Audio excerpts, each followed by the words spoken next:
the Amazing Women Speak podcast, inspiring and motivating every Black woman to own, honor, and execute her amazing, individually and collectively, as it was established at birth.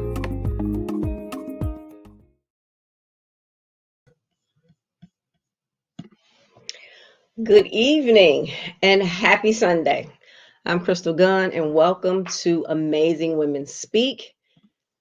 And I can't start this show without saying a special congratulations to the Detroit Lions for another incredible win. So while you're getting settled in for the show, hit the share button and share Amazing Women Speak so your friends and followers can get in on this conversation. So last year sometime I got a call from a good friend of mine, and he asked me if I believed everything works for our greater good. And I emphatically told him yes. I truly believe that. But what about you? Throughout this journey in life, we experience ups and downs, highs and lows, good times, bad times, the wins, the losses, the pains, and the pleasure. It's easy to deal with the highs, but how do you deal with those lows? The losses, the bad times, and the pains? And why are they necessary and how do they shape us? So let's talk about it today. Sorrow and success, understanding their role in our greater good. Michele, welcome again. Hey. Thank you so much for saying yes to Amazing Women Speak, and thank you for curating these conversations the way that you do. Absolutely. No place I'd rather be on a Sunday evening than sharing space with you. Yay. Let's get it, ma'am. Yes. Excited to have this conversation because we really do understand success. But how do you understand the purpose of sorrow, of letdown, of loss? So I'm excited to have this conversation, but we cannot do it without inviting two amazing women into this conversation to share their perspective. I'm really excited. Let's get this conversation started because, as we know, it is the fastest hour of your day. Welcome, Dr. Harper. Mrs. Harper, come on in here and introduce yourself. Come on off mute. All right. Hello, ladies. Thank you for having me on Amazing Women Speaks. My name is Deba Harper. I'm not a doctor yet, but my life journey, I do have a PhD in life. I'm the founder and CEO of Champ Nation, which is a social enterprise company. Our whole platform is about real estate development and workforce development in communities that are historically marginalized and have been divested, and then they come in with revitalization. And oftentimes they displace people who have been in those communities, riding the highs and lows of those communities with higher market rates and don't consider the people of the community. So we have a workforce development that works hand in hand with our real estate development to help the people of community increase their income so they can afford to thrive and revitalize communities like Detroit. I love that. Can't wait to hear a little bit more about that. You say marginalized communities, and the space that I sit in just piques my interest. So definitely want to spend some time talking about that and your journey to that space. Yes. Before we get there, let's come on and invite in Dr. Deidre. Come on and introduce yourself to the folks. Hi, good evening, and thanks for inviting me to Amazing Women Speak. My name is Dr. Deidre Crowley. I am a teacher, I'm an author, I'm a nurse.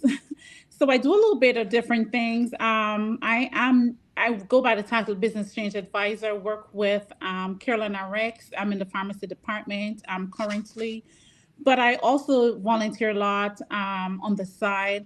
I recently started the profession as a business coach because I do like teaching, I do like coaching. I am a mother and I love exploring new things. Thank you. Welcome. Thank you both for joining us in this conversation tonight. And so we like to start these conversations. We cast a really deep net right? We have 1 hour to have this conversation, so we don't do anything in shallow waters. We have to dive deep right out of the gate. And so when we talk about success and sorrow, before you joined us, I was telling Crystal, it's really easy to find success in the joys in it, but to find purpose in our sorrow, to find purpose in our loss is a gift that requires a deep kind of faith. Talk to us, Doctor, about purpose and sorrow and what that means to you and how it's led you through your journey. For me, I can take it from a personal experience. I was married for many years, and when we separated, I had to not only look at it from a sour point of view and sit back and say, well, I'm going to make it break me. But I also know as a mom, I had to set the example for my daughter. So the purpose for me was to know that going forward, I had to move on. I had to pick up the brakes, and I had to let my daughter know in life, things are going to happen, but it's not what happened, it's how you're going to learn, how you're going to move forward, or you're going to set the standard on how you're going to plan for it. Things happen and it's a learning experience. Nothing happens without you moving forward and learning. So you plan and you know that this happened, but this is just a stepping stone to something greater. It's nothing that's going to keep you back. It's something that you're going to look at and say, what can I do to make a change? This happened. It's just a stepping stone to something greater. So for me, it is teaching her changes come, change can be good. There's nothing wrong with making a change. There's nothing wrong with having something that you didn't plan happening, because with that change, there comes, you move on. I was able to achieve my doctorate. I was able to become a business coach. I was able to become a #1 best-selling author. So just keep going, keep trying. And like I tell her, if at first you don't succeed, keep trying. As long as you believe in yourself and God is at the forefront, you will always achieve whatever you set your mind to. So right, there's like, always a purpose. Right, Doc, but for many of us, right, like that sounds easy, right? Like it sounds easy, but to put your feet in those tennis shoes and run that thing becomes more challenging, right? And often the women that listen to us on this show are looking for, I hear her, but how did she get there, right? So when you started in that space, before you could teach your daughter the lessons you learned, you walk through it, and many of us sit in sorrow and get stuck there. Right. So tell us a little bit about before you got to the place where you had arrived and could process it. What was the journey like for you? For me, I accepted where I was. That's the first thing. You have to allow yourself to cry if you need to. Allow yourself to know that it is okay to reach out to loved one. It's okay to seek help. It's okay to seek counseling. It's okay to know that this happened. You're not different from anyone else. It's not your fault. This was meant to be. This is your process. If it means that you're going to take a month or two to process it, be open to accept help from others, be open to listen, be open to learn. But at the same time, know that when the time comes, for example, if other persons are giving you constructive, it's not everyone that is actually giving you information you're going to absorb. It has to be constructive criticism. It has to be something that is going to be beneficial, in terms of if everyone is just coming and saying and beating you down, it's not going to help you. So you have to find that circle that you know is going to help you, and keep your that circle going. Lean on that circle that you know is going to help you. But also know that if it is that you need to cry, cry. If it means that you need to go out, and sometimes drive out, go to the mall, look at something, you know you're not going shopping, but just getting out of the house. If it means that you need to just go and sit with a friend, if it means that you just need to go watch a movie, sometimes just getting out the house make a difference, because those walls can close in on you. And it's okay that persons are going to say something negative, because they don't call you to find out what happened. But you have to start learning. Do not just let the outside noise get to you. And that happens over time. Don't think that everything is going to happen within 1 month, 2 months. It may take you 6 months. It may take you a year, but be okay. But the main thing that I want women to understand, you have to be in tune with prayer. You have to fast. For me, I did a lot of fasting. And I know that I had to depend on the Lord to take me through it, because we have to be connected with whatever God that you believe in. you have to be connected, and you have to be connected with family, and you have to accept whatever situation you're in to move forward. So for me, I had to process it and allow myself to feel the pain, because pain is true. It does exist. So as long as I accepted the pain and went through that process, then I get to a point where I said, okay, I have to move forward. Find what it is that drives you. If it is you want to become a doctor, a nurse, if it is you want to become a teacher, you want to become whatever used to drive you and make you excited about life, find that. Find some goal. Set some goal you want and say, give it a timeline. In the next 6 months, I want to achieve this. And that is going to drive you to focus on something else except just that pain. And once you do that, you're going to have something to start looking forward to, working towards. If it is you have a niece that you say, I want my niece to be able to look forward to having this happy moment with me. I want to help. And even if it is you don't have a personal goal for yourself, but you want to help a family member with a personal goal, that takes your mind off that problem that you're sitting in. And before you know it, you're out of that hole. You're out of that black hole. So, Deba, as Black women, right, sorrow is a part of our story, and we get defined by it faster than any other race or gender, right? Yeah. So we have to find a way to find purpose in that, our strength in that. Tell us a little bit about your story and how you came through to the other side, to where you find yourself as a business owner, you find yourself moving to that next level despite the sorrows you've had to endure. Great. Thanks. Great question. Everything that I do comes from my sorrow. The reason I do what I do is because of a very traumatic time in my life that happened. Out of high school, my story, I went to high school where I was doing tech. My first job out of high school, I worked on a space shuttle. At 19, I was making money.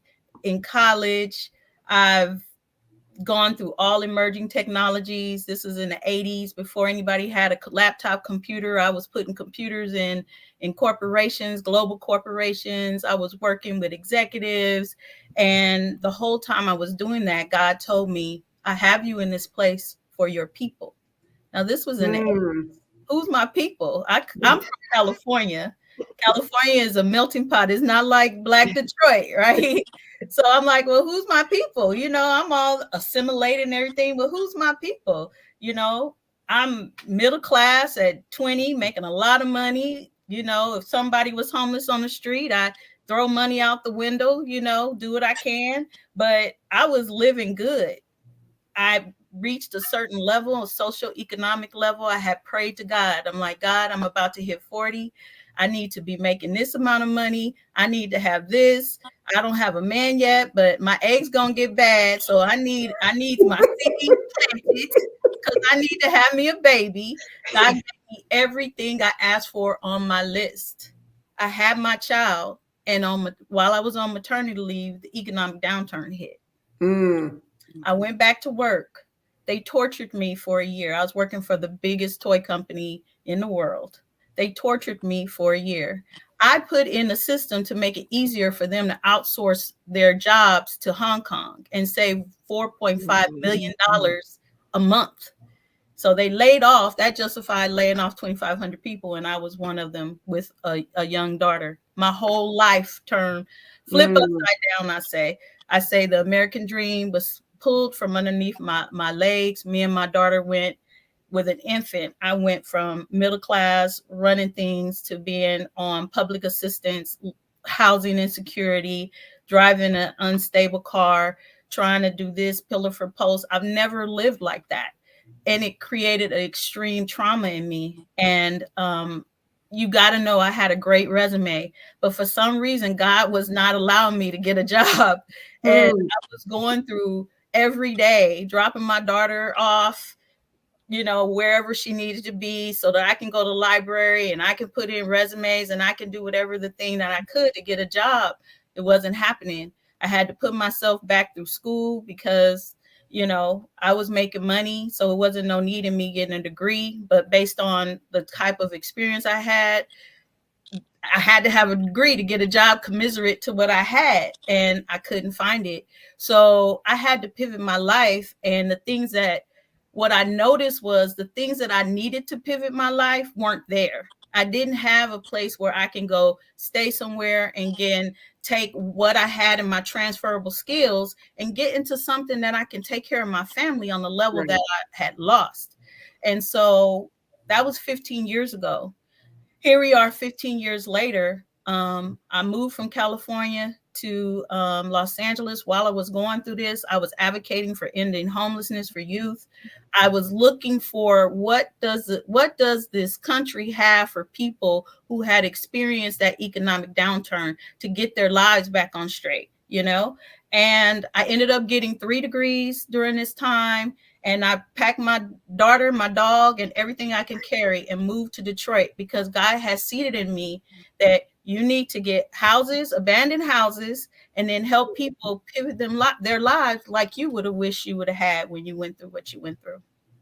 That is absolutely incredible. Thank you for your vulnerability in sharing that part of your story. There's so much strength, right, that women can pull from knowing, even out of the darkest places where most of us might have broke. You found a way to come through and can be able to tell your story in a way that talks about overcoming, about staying the course. And most importantly, as we talk about every single time we have this conversation, the grounding of our faith, believing in something higher than who we are, to know that if you stand still and hear him, he will position you for even greater than what you lost when that loss even feels overwhelming, right? How am I going to get back? God is telling you what you had is small in comparison to where I'm getting ready to take you. So thank you for sharing that part of your story, knowing that as women, again, part of who we are is baked in our identity, the sorrow part of our story, because of what we hold as we watch our young men die in the street. Part of our story that we hold because we know as Black women, our community is small. We are just growing. Platforms like this, where we come together only to elevate, are few and far between, right?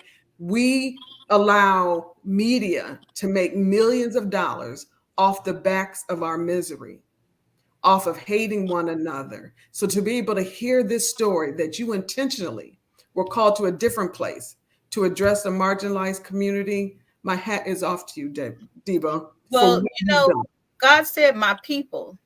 So I had to be introduced to my people. I had to be introduced to that suffrage.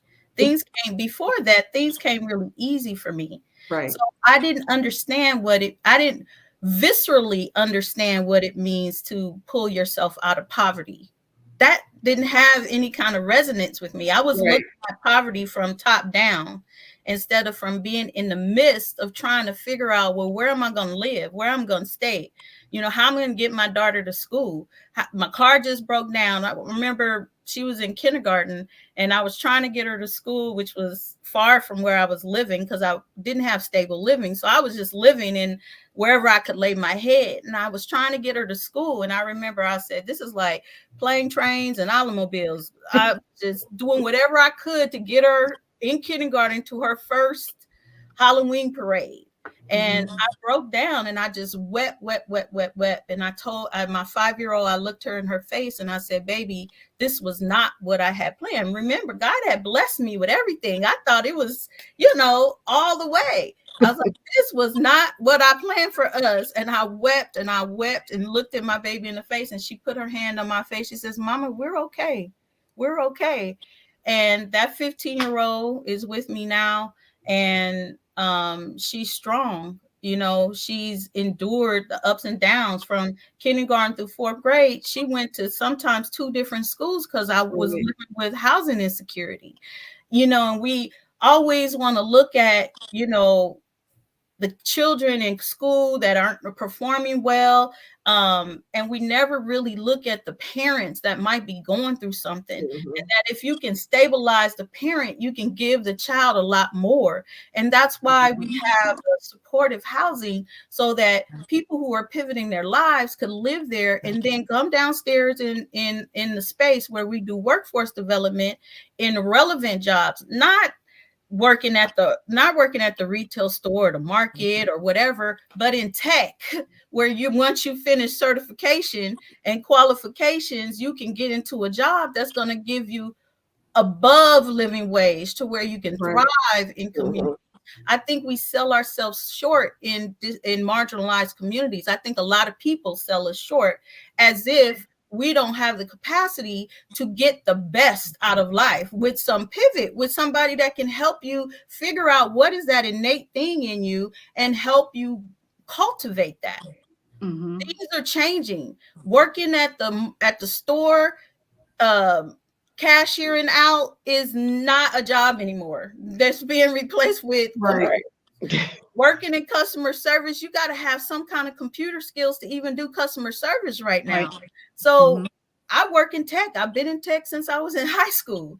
So I've been able to tap into abilities to train people and take their innate skills and help them pivot their lives. And even in high school, starting with kids in high school, people started with me in high school, to where when they get out of high school, if they choose to go to college, they can, but they can also get a job in tech, because right now emerging technologies is outpacing people getting college degrees. Companies are emerging into tech so fast that you can actually do like I did. Learn some of these tech programs, go put in new technology with somebody and be lucrative. So my whole entire life is from that where I was to that struggle to making a pathway for people. And I don't like to say a pathway out of poverty, but pathway into prosperity. I love that. I love that. I absolutely love that. So, Doc, we talk about, like, you gave us a lot of things that we could do, or like to begin to move us through. There's a mind shift that has to happen in order for that, right? Many of us are caught in our circumstances and we get stuck there, right? Like, so to flip that, to become having a victim mindset, if you will, to a victor mindset. Talk to us about how I can begin to make that journey. If every time I stumble, I'm thinking this is where I'm supposed to be. Every time I'm stumbling, I'm thinking there's nothing better for me. I have to change my thinking. How do we walk through some of that? I think changing your environment is a big thing. And a lot of times you grow in a particular environment, and it's no knock to environments, but a lot of times we have to change our surroundings. A lot of times you have to change the group that you hang out with. A lot of times you have to think of like mind or like setting that you want to be. For example, for me, I had to look at what do I want to be, or where do I want to reach in the next 2 to 3 years. And you sometimes have to come out that comfort zone, and you have to start being around persons or having that group setting. Persons that can pull you out of your comfort zone or pull you in that realm. So networking is a big thing. So you know that, and I talk about network a lot at work and even with personal friends. Because a lot of times you get comfortable where you are and you get stuck there and you don't want to move. So you tend to be doing the same thing over and over. So if you have someone who want to become a business owner, someone who want to achieve more out of life, and they have that mindset, then they're going to more than likely pull you along, motivate you more to be that type of person. They're going to change your thinking. They're going to expose you more to resources. They're going to expose you more to environments that teach you things that you never even thought existed. So you start thinking different. You're now in an atmosphere, or you're now hanging out with persons who want more of life. So you start thinking, I need to become a business owner instead of just working somewhere. I need to pass this on to generation, and there you break generational curses. Now your own mindset change, and that's one big thing that I see in a lot of our own communities, where they feel I am turning back on my community. But you don't have to be living in the community to help your community.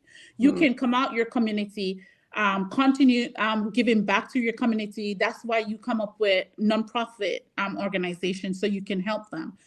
A lot of entertainers I see, when they go back to the communities, they get killed. And that's a big concern for me, because you don't have to go back to help your community. There are different ways you can help your community. So it's like a two kill to the situation. For me, your mindset is a big thing by exposing yourself to different things. I don't know if I'm explaining it the best way, but for me, I think when you go around different persons who think a different way, you're networking, you're exposing yourself to different atmospheres, you're exposing yourself to different resources, you're exposing yourself to persons with more wider thinking skills, things that you would not think about. These are persons that in the professional world that can pull you along in different aspects. For example, when business change advisor, that wasn't even an idea that I came up with. I was thinking a process expert too. But then a friend of mine said, why not think about being a business change advisor? I was like, what's that? And then when the explanation broke down for the job, then I'm like, that's exactly what I was looking for, but I didn't even think of the title. Right. So sometimes when you open up yourself and you come out of your comfort zone and explore other persons that think wider than you do, then you become exposed to something that's wider than you can even explore or think about yourself. Can I just speak on mindset a bit? Because the thing about it is, mindset is an internal thing more so than environmental thing. I believe that I like what you're saying about exposure, but being exposed to something is being able to tap into the possibility of something greater than what is in your environment. Understanding that within yourself, you can pull out those things that you can see yourself you can be. That's how I lived my life. I would dream where I wanted to be. I don't consider myself unique from anybody.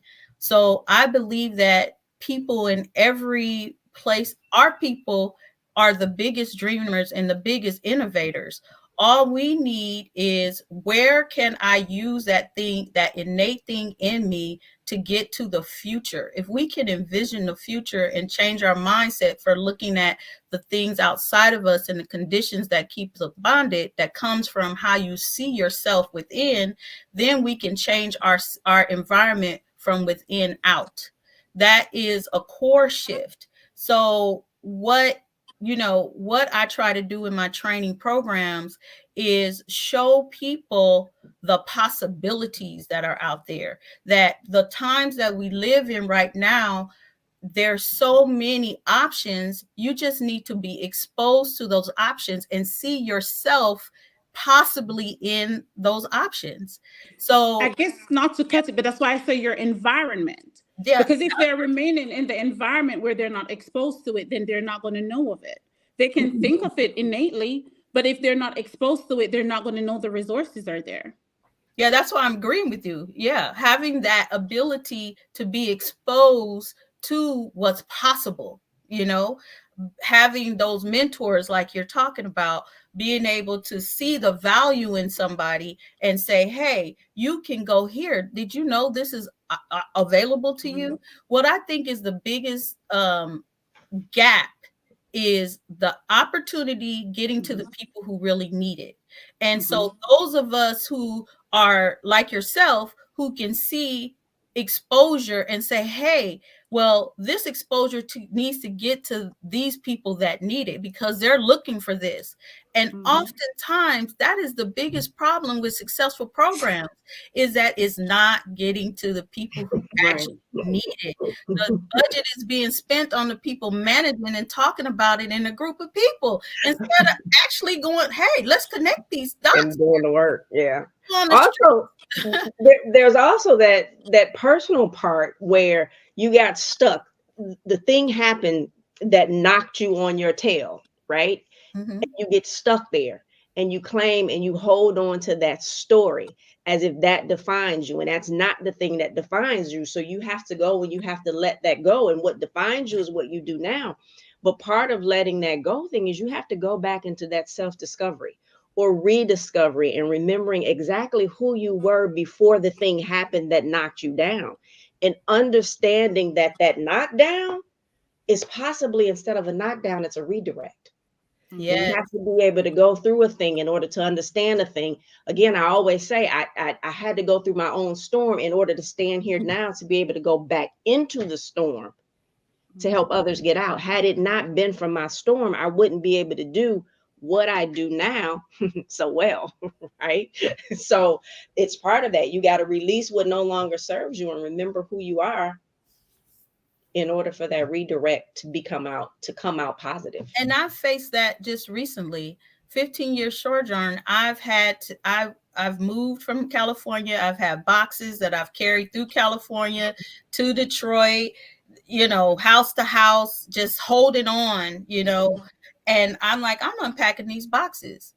As I unpack those boxes, I've had to reflect on every journey. I'll see a picture and it might be beautiful, but I know the pain behind that picture. Mm-hmm.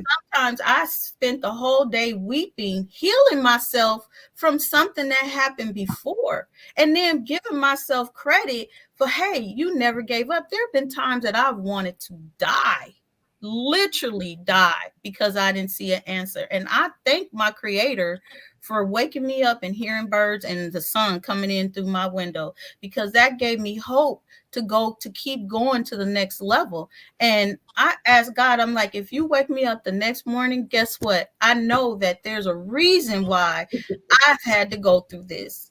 And that's happened to me multiple times. And to see it in my daughter. I mean, that 15 years journey, I just did a training this summer. My daughter went through that training with adults and led groups of adults. And I'm like, this is the child that I was crying in front of him saying, this wasn't a life that I was supposed to live, but the seeds that's planted in her, Right. rooted, suited, and zooted, ready to, and she's going to be my assistant teacher when I'm teaching other high school students, so they can see the possibilities within her. So going through sorrow is a success. Being able to find, like, I feel like I found my rim or my lane because of my sorrow. Nobody sees what I see the way I see it because they didn't grow through it the way I did it. Absolutely. Right. And it really is. It circles all the way back to that mindset piece of it, right? Because it's not everything that we go through. I mean, every single thing is in divine order. Mm-hmm. And if I believe that, right? It's not about, am I going to stay down when I get knocked down? Am I going to stay stuck? No, it's like, what's the lesson right here, right now? There is purpose in your pain. Every single thing, right? As tragic as it feels, as heartbreaking as it feels, when you even feel like on the brink of, I cannot do this, there is purpose. And if we slow down, and again, it is not easy. It's easy to sit here and have the conversation when you come through the other side, right? But sometimes when you get knocked down so hard, right? Breath knocked out of you, feeling like life is knocked out of you, where I had this vision of upward and I looked up and I was down, right? Until you recognize that God has you right there for a reason every single time. And if you can reframe every tragedy, every sorrow, every tear through my greater is coming, we can change the conversation for Black women across this globe. It's our It does time. take conversations, right? It does take conversations like this, right? My mentor just recommended a book for me. Black women are going to save the world. Oh, yes. Right? It is our time. It is our time. And every single time we find ourselves intentionally in a room where learning is happening, be comfortable with that discomfort, that you are the person, right? Like, always seek rooms of elevation. Always seek room of elevation. Otherwise, you're going to keep cycling All of the old stuff that's never going to get you out of the space. I really love that you talking about changing your environment. I really love, Deba, you talking about thinking of the possibility of a thing Mhm. will give you a redirection on your darkest of darks. So now I want to flip this part of the conversation, because on the other end of that is success, right? And I'm going to be talking to my friend. She's going to hear me call her out without saying her name when we talk about the success, because what we don't do well because of socialization is sit in our success with the kind of joy and acknowledgement that allows others to celebrate you in Mhm. your success, right? Like we keep downplaying, no, no, no, no, I don't need, it's okay, right? But much like you doing the work that you're doing, Deba, and bringing your daughter in, you cannot do that without celebrating the success that you've made that allows others to acknowledge the work that you've done. So let's spend some time talking about celebrating the success and the power of allowing others to celebrate you. Yeah, I'm talking about you, Crystal. Right. When I said I wasn't going to say your name, I'm going to say it Right. anyway. Like, ladies, if you have not been in a room with Crystal Gunn, when it comes time to acknowledge the impact she's having in the work that she's doing in the very special way that she's doing it, she will quiet herself and talk about others that brought her along, right? So I want to just spend some time talking about the power of owning our success. Well, if it wasn't for Miss Crystal, she helped me get this house. Remember, I said I was living in housing insecurity. Well, I was able to buy a house because of Miss Crystal, and I have a nice big house for me and my daughter, and it's been beautiful. Um, so my success is being a homeowner. Moving to Detroit was my success. I feel like I was from Detroit. Everything that God had put in me was all about Detroit. It seeded in me. It came here, and I love this place. Um, I'm currently working on a project where we'll have supportive housing. It's 20 units in the retail space. We're making it a high-tech workforce development hub.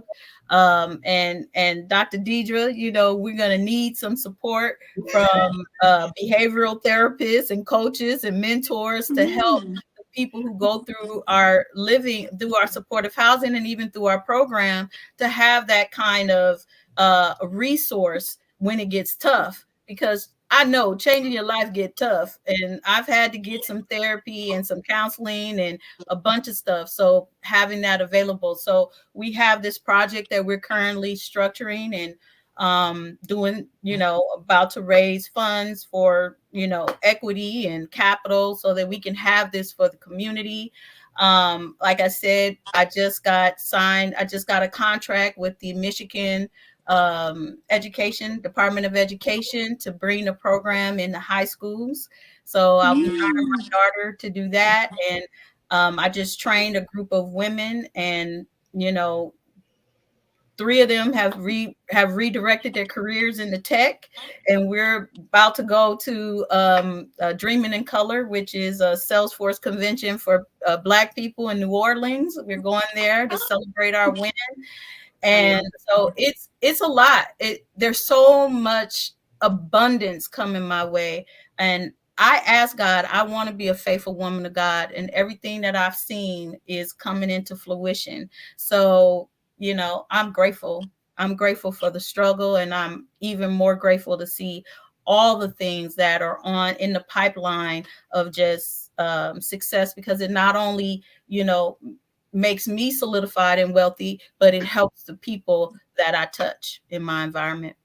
I really love that. Awesome. Doug, yep, Doug, help us get there, right? So I really love, Deba, how you did a lot of I statements, right? Not that what we did, and we all are clear, right? Like you had some help along the way, right? Like we're all clear that none of us do this solo.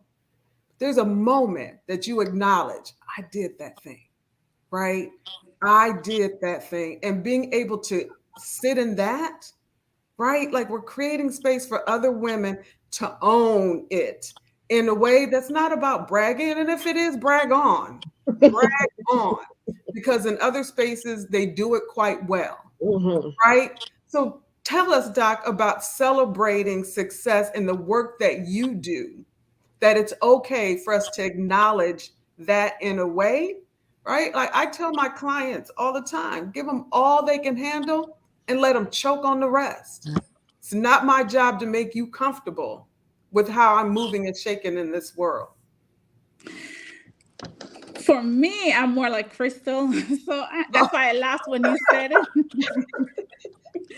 So I'm working on myself because even at work and stuff, I'm like, I'm Deidre. When they say that, I said I'm not doctor. So I'm working on myself. So I laughed when you said that about Crystal. I don't know. I think for a long time because I think you used to have to hide so much about your success, or I'm more of a doer. But for me, this year I said I'm dedicating myself to me because I was dedicated so much to others. But I'm thankful that I was able to, through collaboration, be a number one bestseller in December with our Right? book on Amazon. Okay, I see I can do this. Come on, Doc. It's not something I do often. I think I'm grateful that I'm also a teacher. I'm grateful at being a nurse. I'm grateful at being a coach. I'm grateful. I've been. I'm in corporate nursing. I'm grateful at coming out of relocating and also being a homeowner as well. So I'm grateful at achieving these things and doing it on my own for most parts of it without really having a spouse. So those things I'm grateful because I tell myself I'm grateful for it a lot because my daughter, I've recently looked at me and say, when I grow up, I want to be like you because I Mhm. see you have done these things.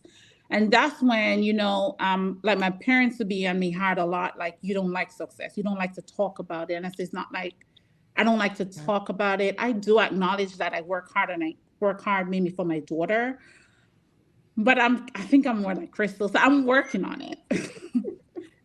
It's a I don't know. It's an process. artist thing for me, but I'm working on it. It's a process. Right. But it's good when you talk about it. It's a good thing to talk about it. And I think I'll practice more. Absolutely. Good for you. And, right? Crystal, you're up. What? Right.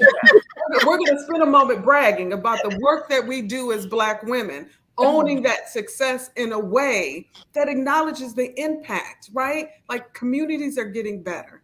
Black women are getting better because of the individual work that the three of you are doing, the four of us are doing, right? It's getting better. And to just sit in that in a moment and not use a we statement. Deba, I'm all in your lane, right? Like I love it. I absolutely love it. And there's not a Black woman that I come in contact with, doctor, that if she has DR or PhD behind her name, I'm going to call her that before I call her her birth name, Absolutely. right? Because they will not acknowledge you until the rest of us normalize the work that you've done. So you will forever be doctor to me. Hmm. They're not handing those out at CVS. I know. That's what my mom keeps saying. Like when she hear me say to others, no, I'm just Deidre. She always say, what? Right? Crystal, tell us about your success. um, yeah. So I think this is part of it, right? Being able to recognize and help others elevate. We're in this life for elevation. And I think I do that really, really well. Someone once said, sit with Crystal for 30 minutes and it'll change your life. And it took me a long time for me to say it. Sit with me for 30 minutes. It'll change your life. I guarantee it, right? I guarantee it. Because I've opened myself up to be a vessel, because I said, God, use me as you see fit, there are certain gifts that came along with that that sometimes blows my mind. Mm-hmm. And I sit with this and I'm like, okay, yeah, you are pretty dope. So, yeah, From the financial standpoint, I love it. I had to go through my own storm in order to be able to get here. I don't think I would be doing this without that storm, but I'm damn good at it, right? Like, because it's not just about the numbers. And I think most people who are in this space talk to you from just about the numbers, not why you operate the way that you operate, and how you then create something for you to be able to live your life the way that you want to live your life, and allow you to be able to see it. Deba talked about that thing of giving you that perspective of being able to see the thing and asking the right questions. Sit with me long enough, even the business owners. Ask me some questions, and I'm going to ask you some questions back that's going to make you think to elevate to that next level. So, yeah, sit with me. The conversation is different, I promise.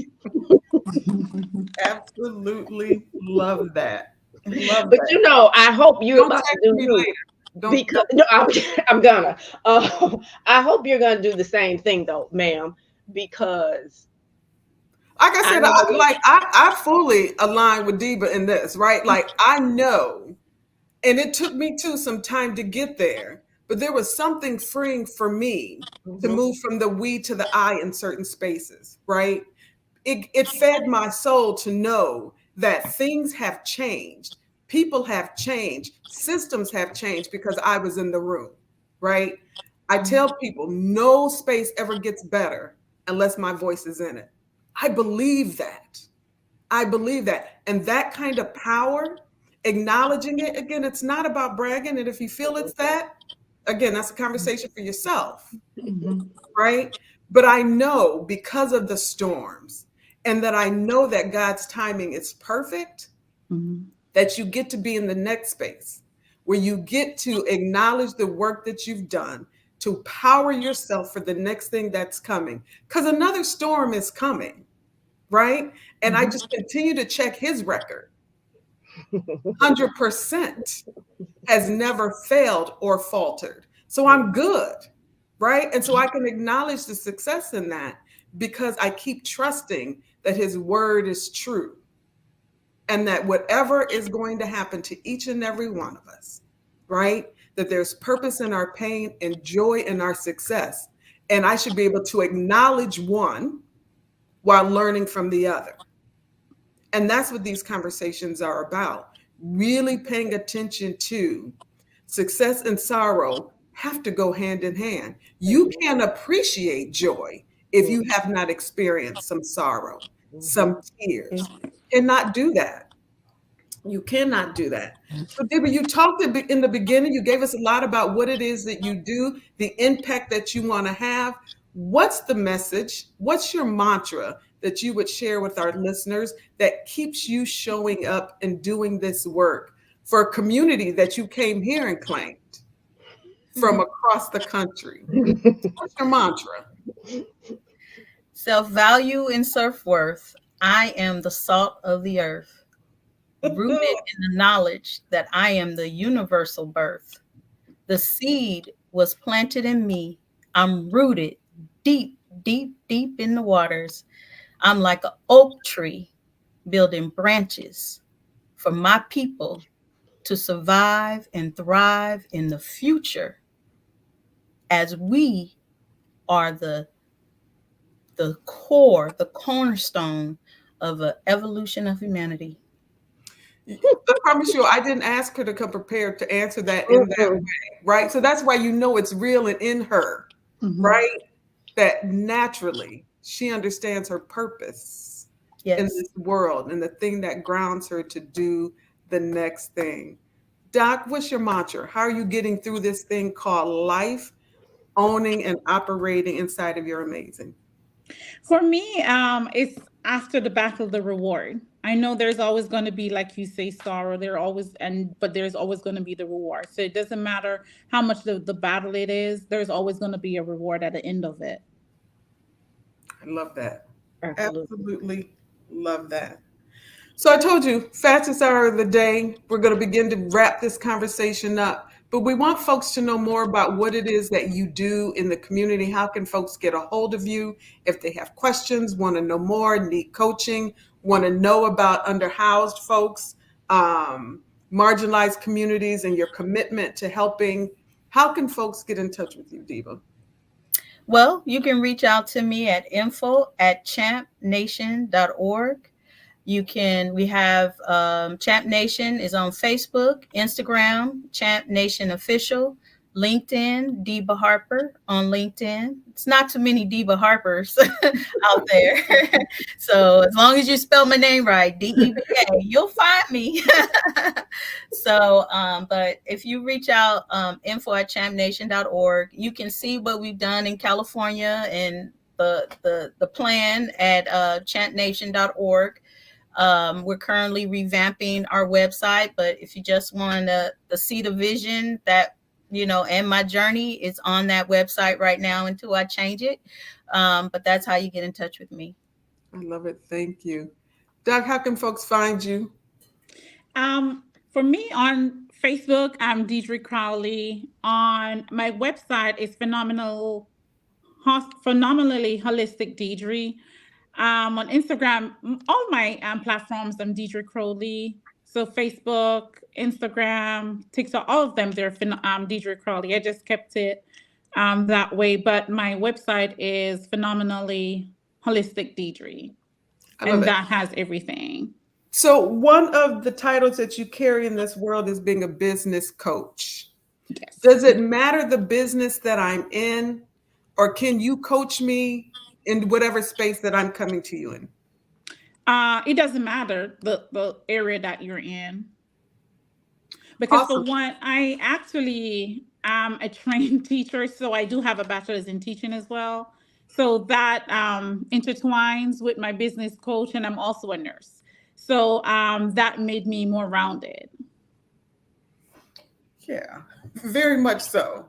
And folks need to know that about you, right? When you enter that space, not to be toyed with, folks. I've done some things. Ladies, we really, really appreciate this conversation. It is the conversation that continues to need to be had, that we are both paying attention again to our sorrows and our successes. And if we flip any situation on its head, to think about what's on the other side of whatever it is you're in, and remembering always that God's timing is perfect. It's perfect. Stay in it. Stay faithful. Stay prayed up. Find you a community, right? Change your environment. These ladies have given us some gems to really think about, to reframe our thinking about what we're going through and how to get to the other side. I'm so very grateful that you shared your stories. I'm so very grateful that you took this hour that we know is the fastest hour of our day to give to us the things that we need to consider, to ponder, to sit in, to know that on the other side of this thing is a success defined by you, right? Stop letting the world define what success needs to look like. Own that for yourself and live in that, celebrate it, and let the world know that you did that thing, whatever that thing is. Deba, what's your parting comments to the folks? In the darkest hour, the light shines through. I am a Black woman and I own my amazing. I'm Deba Harper, CEO of Champ Nation. Yes, Dr. Deidre. I guess my parting would be, it doesn't matter what you're going through, there's always going to be success at the end of it. And as long as you put God first and you put your focus on it, just keep going, you'll always achieve. I am Dr. Deidre Crowley, and I am a Black woman and I own my amazing. So I have a question.